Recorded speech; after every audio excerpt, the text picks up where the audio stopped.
Barbara Prey did a piece on the X-43, which was the fastest. 2004, it broke the Guinness Book of World Records. I think it almost reached 7,000 miles per hour. And you sort of get the idea of the speed in this piece. It's a very large piece. Jim Cunningham did a piece for Hubble. I think Mike Carroll might have known him. And this was before the images came out. And I think there's a lot of symbolism here with the mirrors. You see the sort of the concentric circles and just a very powerful piece. Very large piece as well.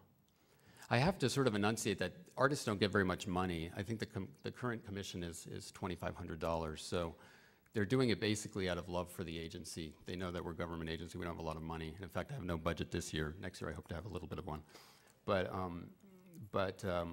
So they understand, and I think you get a lot of interest also from a lot of more known artists as well. Nathan Green did a very, very big, large-scale piece on the Gamma Ray Observatory. Again, very illustrative and wonderful. Doug and Mike Starn, who are big artists, photographers and artists, interwove this was a piece for the SOHO mission. It's not a very good reproduction of it, but there's a sun in the center, and then there's a book in the bottom. The idea is that the book represents knowledge, and there's all sorts of symbolism of understanding the sun and what SOHO did for the sun.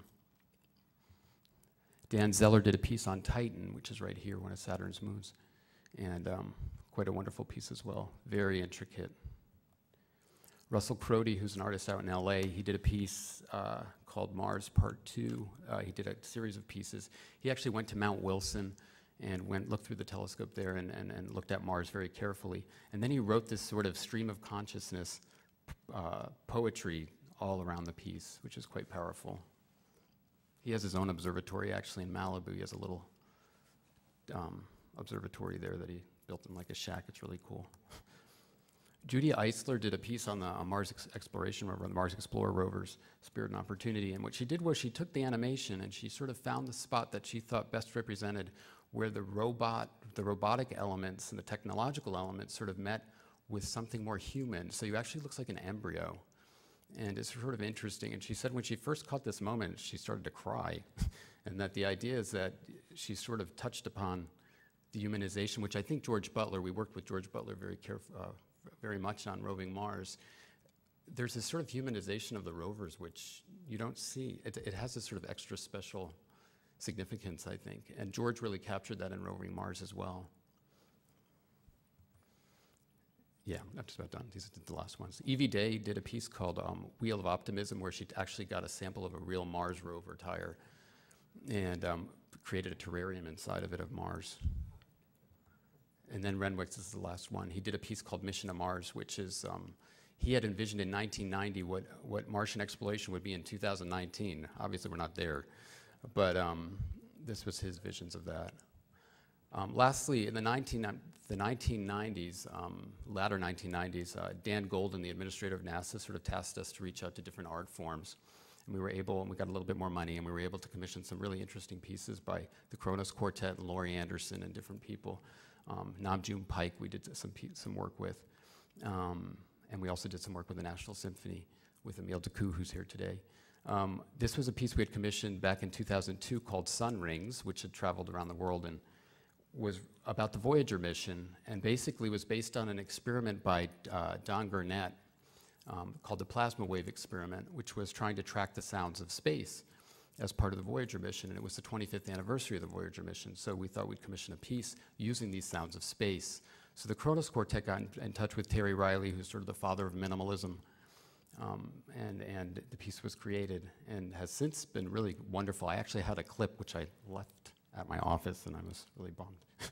But I do have a clip for you with the National Symphony with Emile that we did on Monday, the 20th. Well, actually, it was on the 18th, but it was in honor of the 20th, which is indelible in our minds because there was so much going on. But we did a concert with the National Symphony, which incorporated film footage. This was from film footage. Duncan Kopp created a documentary called In the Shadow of the Moon. Has reissued an old NASA-commissioned movie called Moonwalk 1. And in this piece, there's the 2001 theme, the Strauss theme, and which Emile's conducting. And I have a little snippet for you, which I hope works. Oh, shoot. I have to find the screen here. Let's see. Oops, let me put...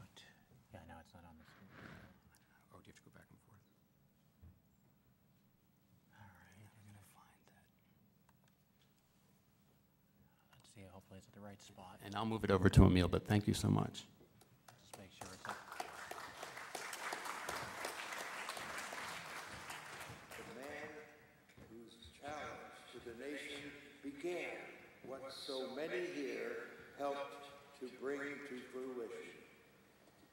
And President Kennedy, whose timeless This is from our concert on July 18th that we did in honor of the Apollo 11 moon landing. And I don't want to interrupt Buzz Aldrin. It's like some sort of sin or something. So I'll let him talk. The distant promise of the stars, where we have been and where we will soon return back to the moon. I'd written 3 narrations for the movements from hosts to planets that started the program after Moonwalk 1.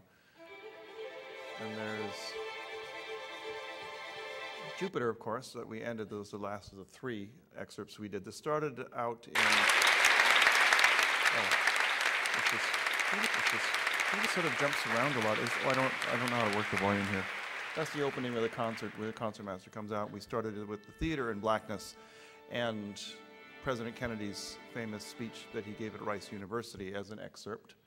And then it went straight into the Moonwalk 1 sequence with a beautifully and very powerfully cut images of the Saturn V from Apollo 11 with this iconic music that he even one-upped Kubrick, I think, not to mention Strauss, with this opening sequence. It was just terrific and very powerful. And this started out in 2006 in a collaboration that I first did with NASA at Wolf Trap at the National Symphony Orchestra, where I work, of a whole second-half program with special narration written specifically for Leonard Nimoy and new images put together from NASA and NASA television that were broadcast in the Filene Center on the lawn, and were beautifully together. And I think looking back at this project, this is the 7th collaborative program I've done with Symphony Orchestra and images from NASA. And looking back, having spent, as we all have, a lot of time looking back at 1969 and the 60s in general, and this amazing artwork that you started out with looking at from the 1940s and 50s, I think that programs like this and a lot of what we're talking about, the importance of art and music and science and imagination, are something that's somewhat lacking in our common dialogue today when we talk about exploration and sciences. There used to be a much closer overlap between the imaginative source of science and art that was shared in years before, in the 50s and even before, that caught so much of our imagination. I mean, that's why everybody is here in this room today, not so much because of some hard scientific fact you read as a child. It was looking at Amazing Stories magazine, or watching Star Trek or Lost in Space, or something even later, Spielberg film. It could be almost anything, but it starts out with imagination. And that's something I always, it seemed one of these obvious thoughts, but it was after our collaborative program with Nimoy at Wolf Trap, where he was talking with some people from the Park Service who came back to say hello.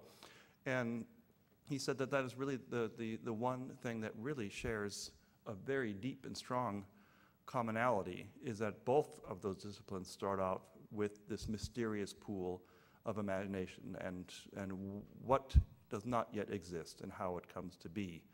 And I think these concerts have been so satisfying. There's Scott Altman, who is our other narrator, Space Shuttle Commander next to Buzz.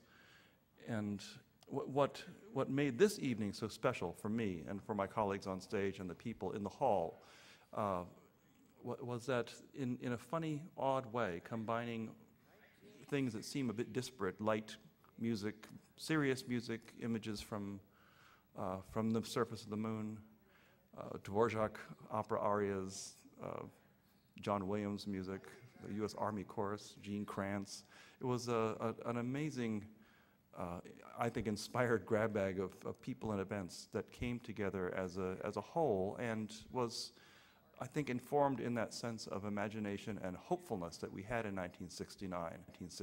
People were not so embarrassed to dream in public and feel